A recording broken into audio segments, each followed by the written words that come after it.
Bienvenue à tous et merci de nous avoir rejoints. Et bon webinaire à tous. Donc, bonjour à tout le monde. Je ne vous vois pas, mais c'est pas grave. Je pense que je vois quand même. C'est la deuxième webinaire. La première, on a parlé de la relaxation et de la migraine. Donc là, on va continuer. Je fais un petit rappel parce qu'il y a peut-être des personnes qui n'étaient pas là. Donc, sur ce que c'est la relaxation, en fait, c'est un état de relaxation par lequel on passe tous les jours. C'est un niveau de conscience physiologique. Cet état de relaxation, c'est entre veille et sommeil. Quand on n'est pas tout à fait endormi, juste avant de s'endormir, et quand on n'est pas tout à fait réveillé, là, juste avant de se réveiller, là, on est dans un état, d'un niveau de conscience qu'on appelle le niveau alpha, parce qu'il y a des ondes alpha à l'électroencéphalogramme. Voilà, mais l'intérêt de cet état, c'est qu'on peut avoir une action sur la régulation neurovégétative dont je vous ai parlé la dernière fois, qui peut contrôler le système neurovégétatif qui contrôle l'homéostasie du corps, c'est-à-dire le bon fonctionnement des cellules, on pourrait dire. C'est-à-dire que tout ce qui va apporter la régulation de la respiration, des battements cardiaques, des sécrétions hormonales, etc. Et ce qui nous intéresse, l'ouverture, la fermeture des vaisseaux, tout ça, ça se fait automatiquement. Mais quand on fait des exercices en étant au niveau de relaxation, on peut avoir une action là-dessus. Donc, je vous fais un autre petit rappel sur les effets de la relaxation sur la douleur en général. Sur la douleur en général, c'est intéressant parce que ça permet dans la douleur chronique de faire une désensibilisation du système nerveux central. Parce que quand on a mal pendant longtemps, toujours au même endroit, il y a une sorte de mémoire de la douleur qui s'inscrit dans notre système nerveux. Et l'autre intérêt de la relaxation, c'est que quand on fait des séances régulièrement, on peut avoir un effet antalgique à long terme. Donc, juste un petit rappel neurophysiologique sur la migraine pour bien comprendre pourquoi on utilise ces techniques de relaxation. Il y a en fait, vous le savez mieux que moi, puisque vous êtes a priori des migraineuses, des migraineux, mais il y a plus de femmes que d'hommes, donc je vais les mettre au féminin pour une fois. Donc, il y a une première phase juste avant la crise de la céphalée, du mal de tête, avec une migraine avec aura, c'est le moment où il y a l'aura, qui correspond à une vasoconstriction. Et puis, il y a un autre moment où, quand il n'y a pas d'aura, c'est une sensation de malaise. Je pense que ça vous parle un peu. C'est vous sentez que la crise va venir, mais vous n'avez pas encore mal à la tête. Et puis, il y a le moment de la céphalée qui correspond à une vasodilatation.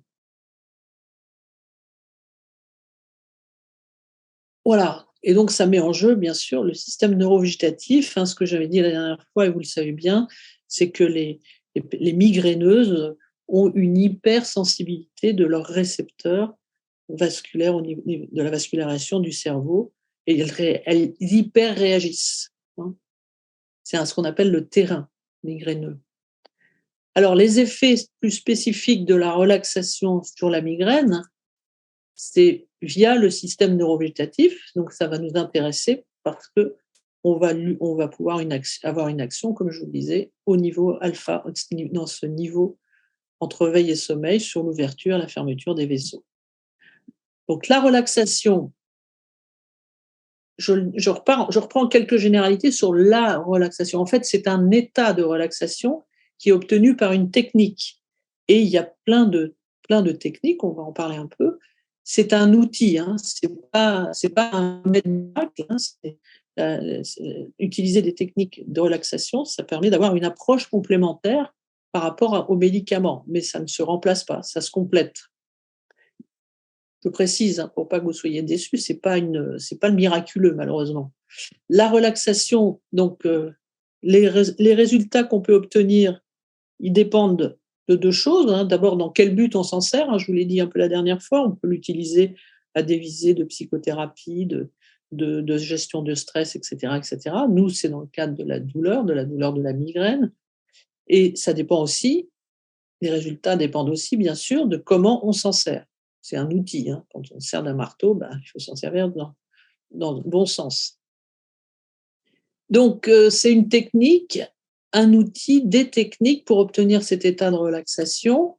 Alors, j'en cite quelques-unes. Donc, l'hypnose ou l'auto-hypnose, là, on va faire des exercices qui sont assez suggestifs, qui sont assez représentatifs. La sophrologie, qui est un ensemble de techniques de relaxation et de yoga, donc certains connaissent. La méthode Vitose, alors je vous la cite parce qu'elle est très intéressante pour nous, parce qu'elle travaille sur des exercices qui sont centrés sur des sensations, notamment. Donc moi, j'utilise pas mal d'exercices de Vitose. La méditation ou le MBSR, la méditation pleine conscience. Le Schulz, j'en reparle aussi, Jacobson, le biofeedback et puis bien d'autres techniques. Ce que j'essaye de vous dire là, c'est que c'est pas tellement la technique qui est importante, c'est que ça soit une technique qui soit adaptée et que les exercices soient adaptés à chacun. Parce que ce qui va être intéressant, c'est que vous puissiez faire des séances tous les jours pendant un long moment, pendant plusieurs mois, pour avoir des résultats. Donc, on essaye de trouver une séance type qui soit la vôtre, en fait. Donc, dans une séance de relaxation ou de méditation ou de biofeedback, tout ce que je viens de décrire, là, toutes ces techniques, il y a toujours les mêmes parties, je dirais. Il y a une entrée en relaxation, qu'on appelle une induction. On va se mettre au niveau alpha, donc à ce niveau de conscience modifié entre veille et sommeil. Alors là, il y a différents moyens pour entrer en relaxation. On en reparlera un petit peu tout à l'heure. On fait certains exercices, donc qui sont tirés de différentes techniques, ou bien les personnes qui vous apprennent la relaxation, elles ont une technique, elles vous l'apprennent, ou bien elles en ont plusieurs à leur arc, plusieurs outils, on pourrait dire, et elles vont vous proposer ce qui paraît le plus adapté pour vous. Puis, il y a une sortie de relaxation. On y entre, on y reste, on fait ces exercices et on en sort. Au niveau technique, toujours, donc là, je me répète un peu, l'idée, c'est de faire une séance adaptée à chacun. Dans les questions qui m'avaient été posées, on m'avait demandé si on pouvait faire des séances assis, debout, couché. Oui, bien sûr. Moi, j'ai des patientes migraineuses qui font leurs séances de relaxation dans le métro, assises ou debout, quelquefois, une fois qu'ils sont un peu entraînés, parce qu'il faut les faire tous les jours. Donc voilà, il y en a qui le font coucher. Au début, c'est plus facile d'entrer au niveau de relaxation dans l'état entre veille et sommeil en étant couché, mais on peut tout à fait, avec l'entraînement, avoir l'entrée en relaxation en étant assis, debout, couché. Vous verrez, quand on est un peu entraîné, on peut le faire partout. Les exercices, alors, il y a différents exercices possibles. Soit on travaille sur des visualisations, c'est-à-dire qu'on imagine, par exemple, un lieu, un endroit. Alors, tant qu'à faire d'imaginer des choses, autant que ça soit agréable. Alors, souvent, je fais centrer sur des expériences agréables, des endroits qu'on aime bien, dans lesquels on se sent bien. On peut se concentrer sur la sensation présente.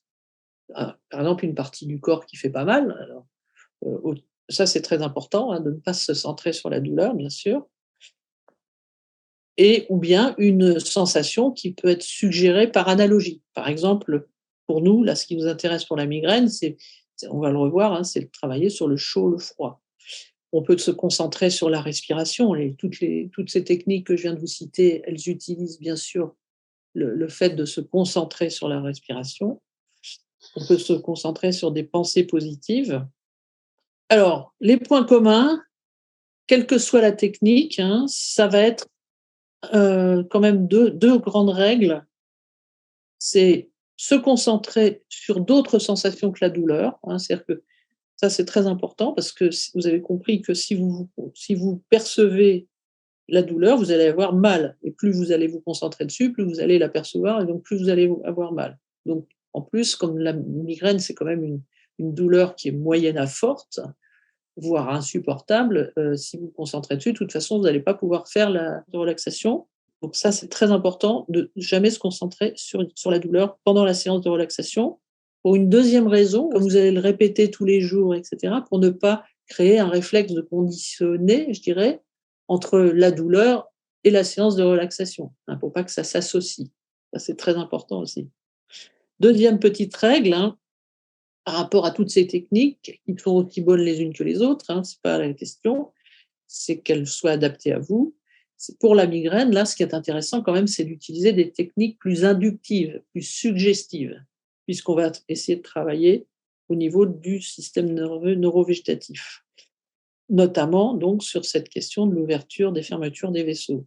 Comme vous savez que physiologiquement, le chaud, ça fait dilater les vaisseaux et le froid, ça les fait se refermer, eh bien, on va travailler par analogie sur du chaud et du froid. Je continue. Les résultats donc, obtenus dépendent de comment on s'en sert, hein.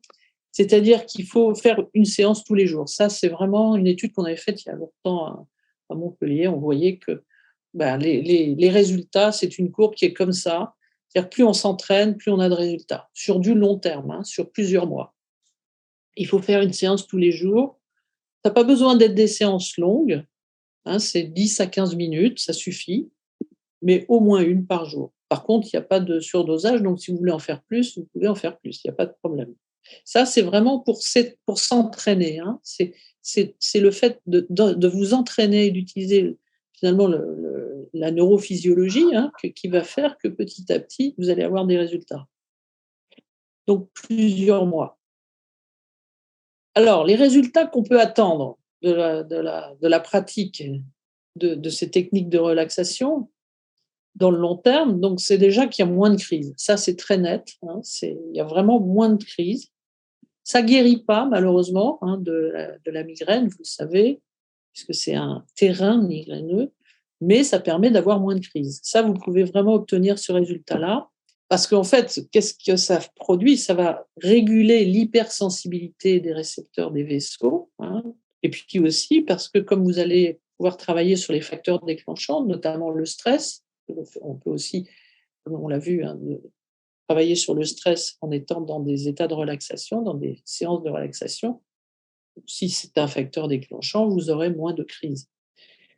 L'autre résultat attendu, hein, c'est qu'on va créer un réflexe de détente entre la respiration et la relaxation. C'est-à-dire que le fait de s'entraîner et de créer une sorte de conditionnement, vous voyez, entre la respiration et la détente, le fait de répéter les séances, ça va créer ce réflexe de détente et vous allez pouvoir, avec le temps, faire des séances et avoir un effet de relaxation très rapidement. Et donc, l'autre résultat attendu que vous pouvez attendre, en tout cas en pratiquant ces techniques, c'est d'avoir des crises moins intenses. En fait, ça agit, vous voyez, la relaxation, ça agit comme un traitement de fond, parce que c'est ça qu'on attend d'un traitement de fond, hein, c'est d'avoir moins de crises et moins intenses, sans en avoir les effets secondaires. Voilà. Donc, ce que je vous proposerais là, peut-être, c'est qu'on fasse une petite séance de relaxation. Je vais vous guider.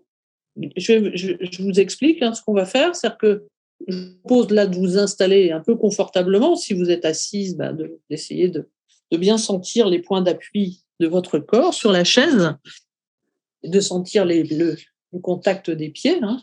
Vous pouvez aussi ne pas faire la séance si vous n'avez pas envie, hein, mais je vous le propose. Voilà, on va faire l'expérience de la relaxation ensemble. Donc, de vous installer, de bien sentir les points d'appui de votre corps avec la chaise, le fauteuil, et puis de justement vous concentrer sur votre respiration, de sentir l'inspire, l'expire, tranquillement, de laisser le calme s'installer et donc de vous laisser aller au bord du sommeil en laissant les pensées qui peuvent se présenter passer simplement.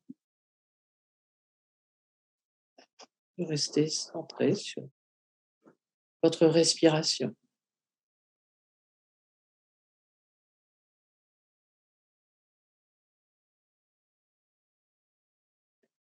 Il expire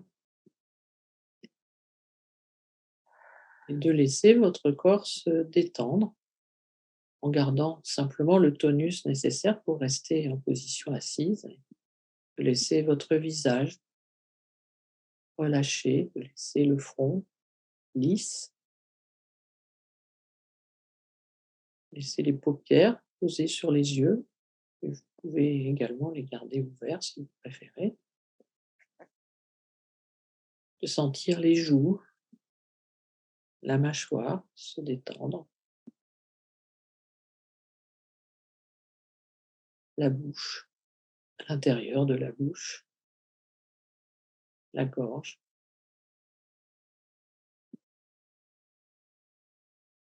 de laisser les épaules, les bras détendus, les avant-bras, les mains et les doigts relâchés.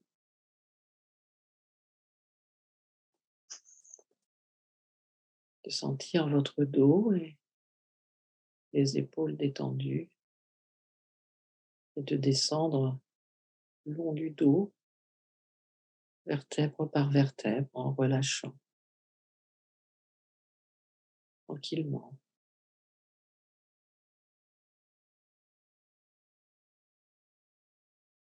En descendant jusqu'au niveau du bassin qui se relâche. Sentir les cuisses, les mollets détendus et les pieds jusqu'au bout des orteils.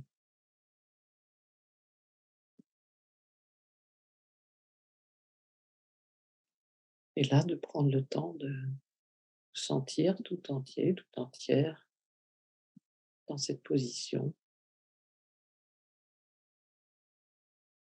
et de constater le rythme de votre respiration.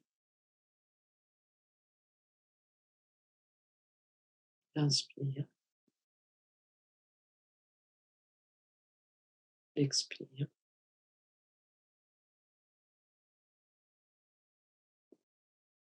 Et de savourer ce moment de calme,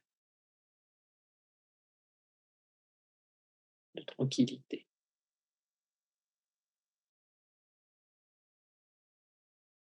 D'être là simplement avec vous-même.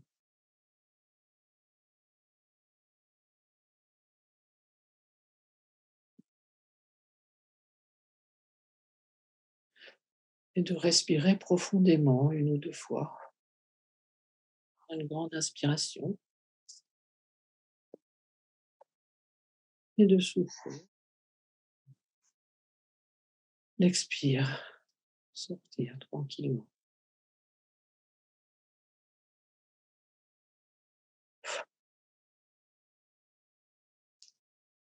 Je vous propose de faire juste un exercice qui consiste à vous concentrer sur votre main droite ou votre main gauche si vous êtes gauchère, de sentir l'air autour des doigts, autour de la paume de la main ou du dos de la main. Et d'imaginer le contour de votre main en commençant comme si vous dessiniez, en commençant par le pouce,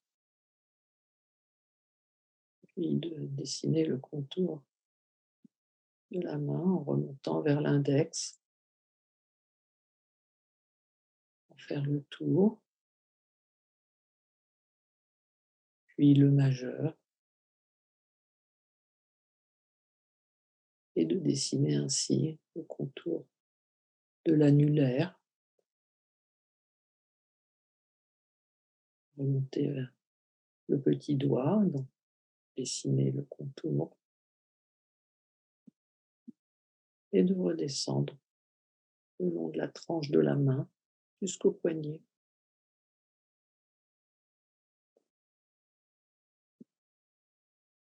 Et là, simplement, de constater les sensations au niveau de la main, de comparer avec l'autre côté, de constater simplement. Et c'est pareil, différent, léger ou lourd ou autre.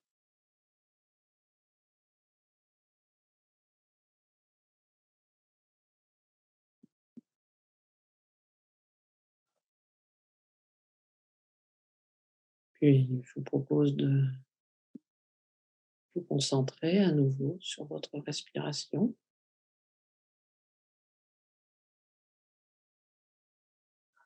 De respirer profondément 1 ou 2 fois.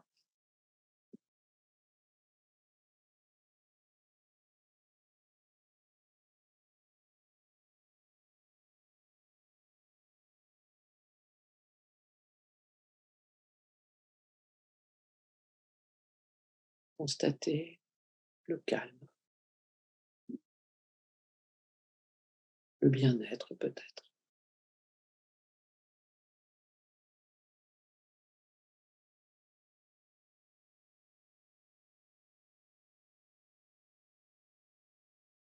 Puis nous allons faire la reprise, la sortie de relaxation que je vais vous expliquer maintenant.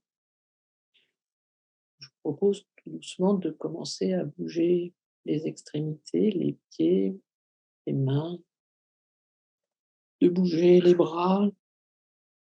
Pensez à vous étirer, éventuellement à bâiller, à respirer profondément 1 ou 2 fois. Bien bouger pour reprendre du tonus musculaire et quand vous le souhaitez, d'ouvrir les yeux. Voilà, et de bien bouger pour reprendre. Voilà, donc je vous propose de maintenant, si vous le souhaitez, poser des questions ou reprendre et de dire peut-être comment ça s'est passé pour vous, si c'était votre première séance de relaxation, si vous avez envie de partager. Il y a silence radio, vous êtes là? Alors, tout le monde s'est endormi. Question concernant les nausées associées aux migraines. Je suis sophrologue et assez familière des exercices pour travailler sur les sensations, chaud-froid. Mais la nausée vient souvent perturber le travail. Je trouve plus difficile d'accéder à cette douleur qui empêche beaucoup la concentration. Comment la travailler spécifiquement? En gros, comment travailler sur la nausée? Donc là, on parle de la nausée qui précède la migraine, c'est ça. En tout cas, première chose, c'est qu'il ne faut pas travailler quand on est, je ne l'ai pas dit tout à l'heure, mais c'est vrai que c'est pas facile de faire des séances quand on a la migraine et quand on a la nausée. Hein. Donc, c'est pas très commode, donc il vaut mieux le faire en dehors, si c'est possible, pour s'entraîner, hein, pour avoir des résultats. Alors, par rapport à la nausée, on peut travailler sur des associations, des analogies qui sont contraires. C'est souvent comme ça qu'on travaille au niveau des sensations. Hein, c'est pas très facile, mais sur la nausée, mais on peut travailler par exemple en demandant à la personne qu'est-ce que c'est comme sensation quand elle a une nausée. Est-ce que c'est de la mer, des vertiges, des choses comme ça, vous voyez. Puis travailler du coup en contre-exemple. Voilà, c'est une manière de déconditionner aussi. Je ne sais pas si je suis très claire, mais bon, c'est un peu technique. Moi, je le résumerais à on a très froid et penser au chaud, quoi. Quelque chose voilà, comme ça. Ce qui est plus complexe par rapport à la nausée, c'est qu'il faut trouver déjà une analogie qui parle à la personne. Parce que quand on a la nausée, quand on décrit ce qu'on a, ça peut être très variable selon les personnes. Il y en a qui ont des goûts amers, il y en a qui ont des vertiges simplement. Enfin, vous voyez, il peut y avoir une envie de vomir. Enfin bon, voilà, il peut y avoir plein de choses différentes. Donc c'est pour ça que c'est un peu du sur-mesure toujours, hein, tout ce qu'on fait comme exercice. Alors là, juste, il y a quelqu'un qui demandait la séance qu'on vient de faire. Là, vous la trouvez sur le site, enfin pas à peu près comme ça, hein, sur le site du réseau LCD. Il y a un certain nombre d'exercices qui sont donnés. Vous pouvez composer un peu votre séance si vous voulez. Hein, c'est en accès libre sur le site du réseau Lutter contre la douleur. Répondre à la question. Vous dites composer, c'est-à-dire qu'il y a plusieurs morceaux, il n'y a pas. Voilà, il y a plusieurs exercices. Il y a l'entrée en relaxation, enfin, il y a une séance complète, mais type, la première, hein, et puis ensuite, il y a différents exercices, parce que c'est toujours pareil, il y a des personnes à qui certains exercices parlent plus que d'autres, donc on leur donne un peu la possibilité d'enregistrer les exercices qu'elles veulent, et puis de se faire sa propre séance. Je pense qu'on mettra le lien sur notre site, ce lien qui orientera vers votre site, ça facilitera les choses. Comment réussir à se laisser porter? Ça, c'est l'entraînement, d'accord? Ça, en fait, il ne faut pas chercher à y aller, ça va se faire tout seul. Vous voyez, c'est comme quand vous apprenez à faire du vélo, au début, vous vous concentrez sur tout, mais en fait, l'état de relaxation, il va venir tout seul, ça va se faire tout seul, c'est juste en faisant l'exercice. C'est-à-dire, vous voyez, quand vous faites, à force de répéter l'entrée en relaxation, vous allez voir, ça va se faire petit à petit. Au début, vous voyez, on est soit hyper dans l'éveil, soit dans le sommeil. Quelquefois, les patients s'endorment. Comme on est au bord du sommeil, paf, on s'endort quelques secondes. Et puis, vous voyez, c'est pas stable l'état alpha là. Mais au fur et à mesure de répéter, les séances, avec l'entraînement, on entre dans cet état de relaxation d'abord plus rapidement, et puis on y reste souvent de façon plus stable. Et puis, il y a quand même des pensées qui passent, mais c'est pas grave, on les laisse penser, on les laisse passer. Vous allez voir, petit à petit, ça se fait tout seul, en fait. C'est la gymnastique du mental, ça. Je vais poser une question qui a déjà été posée la fois dernière, mais qui est très importante, je pense. Quelle est la différence entre la relaxation et la méditation? La relaxation, c'est un état. Là, moi, je parle de l'état de relaxation que vous obtenez avec différentes techniques. Avec la méditation, avec la sophrologie, avec le Schultz, avec le biofeedback, etc. Vous voyez, en fait, c'est un état de relaxation qui est intéressant à obtenir avec différentes techniques. Après ça, les techniques, c'est chacun trouve la méthode la technique qui est plus facile pour lui. Donc, dans la méditation, on se concentre sur soit sur un son, sur un objet, sur le corps, sur le souffle, sur un mot, sur la respiration. Enfin, il y a plein de façons. Dans les autres techniques dont je viens de vous parler, vous voyez, c'est ce que je vous ai dit sur la diapo, là, on peut faire des visualisations, on peut faire des constats de la sensation présente, etc. Mais tout ça, c'est très, très proche au niveau technique des méditations. Il y en a qui sont plus sur certains aspects de visualisation, par exemple, ou travailler sur l'imaginaire. Voilà. Il faut les adapter aux patients. Il faut que vous fassiez votre propre séance pour que ça soit plus facile. Alors, il y a une personne, c'est juste des compliments, mais ça fait toujours du bien. Bonjour très rapide et pratique si on n'a pas beaucoup de temps. Génial. Merci en capital beaucoup. Donc ça, c'est super. Une personne demande s'il est possible de travailler sur les symptômes post-migraine. Oui, tout à fait. Oui, bien sûr. Bien sûr, bien sûr. Que pensez-vous d'une relaxation avec un appareil qui envoie des petites impulsions électriques et magnétiques? Vous savez, l'appareil qui se colle sur le front? Je ne connais pas. Je ne sais pas ce que c'est. Je ne peux pas vous dire. Je ne connais pas. Ah, d'accord. Bon, je préfère ne pas citer de marque, donc excusez-nous les personnes qui ont posé la question. Quand on est chronique, comment se détacher de la douleur lorsqu'elle est là en permanence? Quand on a une douleur chronique, c'est ça? Ou quand on a une migraine chronique, c'est quoi la question? Voilà. Comment faire? C'est compliqué. C'est très compliqué quand on a des migraines en permanence de s'entraîner à la relaxation. C'est très compliqué d'arriver à faire des séances de relaxation parce que quand on a mal, on n'est pas très disponible. Par contre, si vous arrivez à vous entraîner en dehors des crises, vous verrez que vous allez arriver plus facilement à faire des séances, même en crise.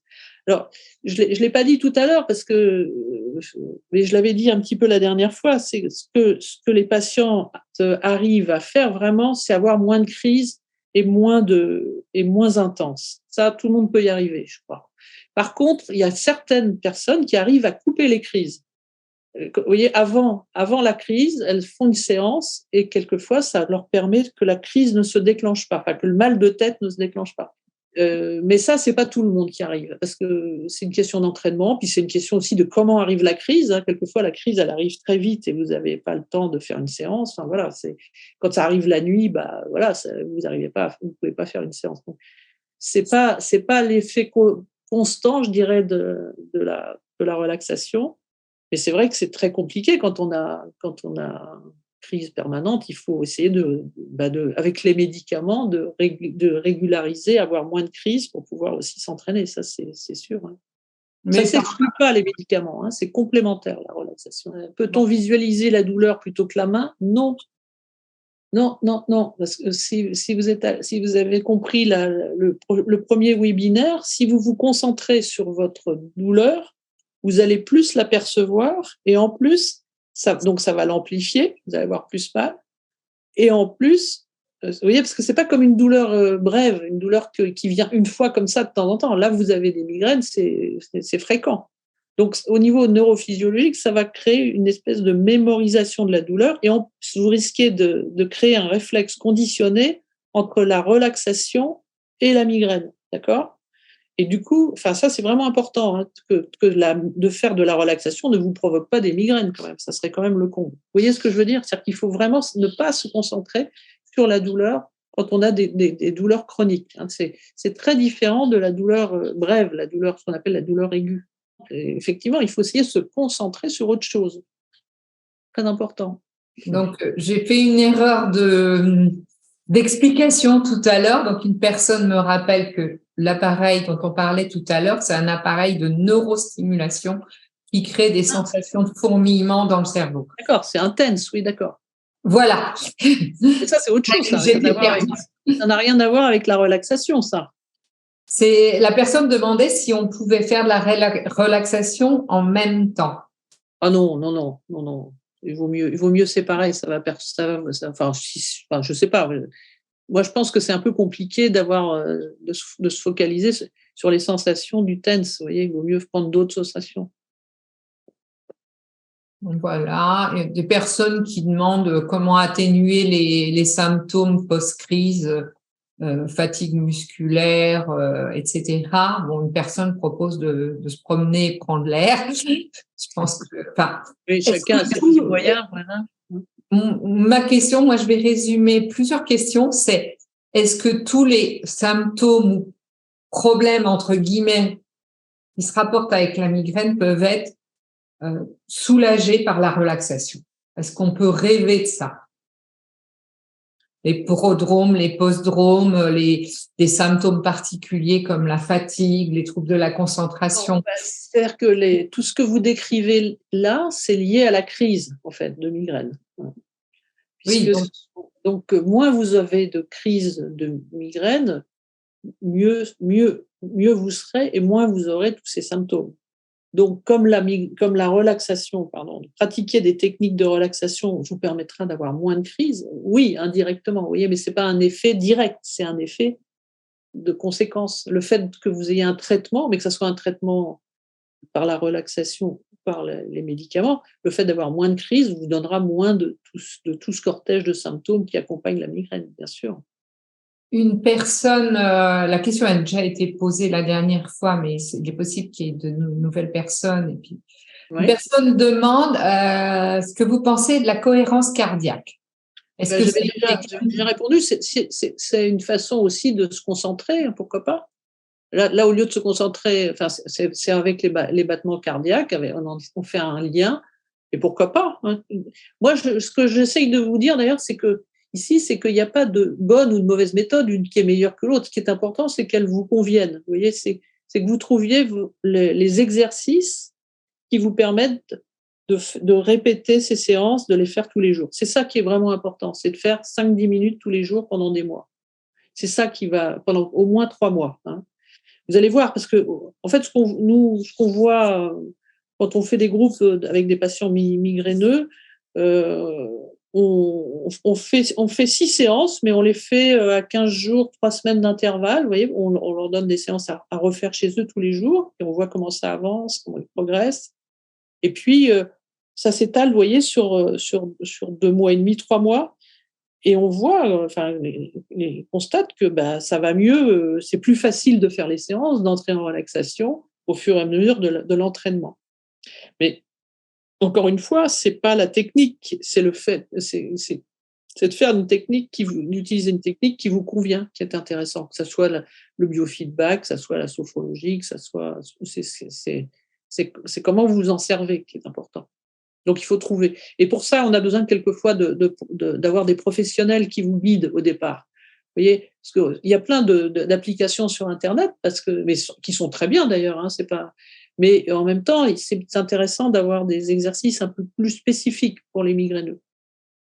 Justement, qui travaillent un peu plus en suggestion, et que ça soit un peu plus hypnotique, auto-hypnose, autrement dit. Alors, une personne pose la question, je pense que vous y avez déjà répondu, mais est-il conseillé de se concentrer sur la respiration pendant la relaxation, la respiration naturelle, ventrale, autre? Alors, ça, c'est comme on veut aussi, c'est pareil, c'est comment on se sent. Moi, je pense que ce qui est l'intéressant, au minimum, c'est de constater qu'on respire. Vous voyez, on a fait là, l'inspire, l'expire. Après ça, que vous fassiez une respiration abdominale ou une respiration plus thoracique ou une respiration plus à la gorge, voilà. C'est pas très important. L'important, c'est que ça soit agréable. Voilà, que ça soit pas, en tout cas, ou neutre, ou que ça soit pas angoissant. Hein. Donc, parce que quelquefois, il y a des personnes qui, quand elles se concentrent sur la respiration, ça les gêne. Ben, vaut mieux à ce moment-là pas se concentrer sur la respiration. Vous voyez, simplement constater que ça respire. Pof, comme ça. Vous voyez, c'est pour ça qu'on a besoin de professionnels un peu au début pour pouvoir, vous voyez, trouver les bons exercices pour soi. Je suis désolée parce que je ne peux pas répondre en général parce que comme je ne vous connais pas, je ne sais pas ce qui vous convient individuellement. Hein. De toute façon, ce n'est pas une séance individuelle. Donc, non, voilà. On a fait une séance un peu classique, un peu type. Une personne dit, si on pouvait avoir quelqu'un pour nous guider tous les jours, ça serait extra. Alors, il y a une personne quand même, je pense que c'est important. Pourriez-vous revenir sur l'aspect du chaud-froid sur lequel nous devons nous concentrer pendant la relaxation? Alors, là, ce qu'on a fait, vous voyez, on va par étapes, toujours quand on fait des séances de relaxation. Donc, la première chose, déjà, c'est de s'entraîner à entrer en relaxation, à faire une séance un peu classique comme celle qu'on vient de faire. Après ça, quand on commence à travailler sur le chaud et le froid, la première étape, c'est de se concentrer, par exemple, sur la main, ce que je viens de vous faire faire. Vous voyez, c'est-à-dire d'imaginer le contour de la main, de sentir dans le détail la main. Alors, la main dominante, si on est droitier, on prend plutôt la main droite. Si on est gaucher, on prend la main gauche. Et donc, on constate les sensations au niveau ça, on fait une séance comme ça. On s'entraîne plusieurs fois sur cette séance-là d'exercice. On se concentre sur la main. Ensuite, la séance suivante ou les séances après, quand on est bien entraîné à se concentrer sur la main, par exemple, c'est un exemple que je vous donne, je ne dis pas que c'est universel, je vous donne un exemple.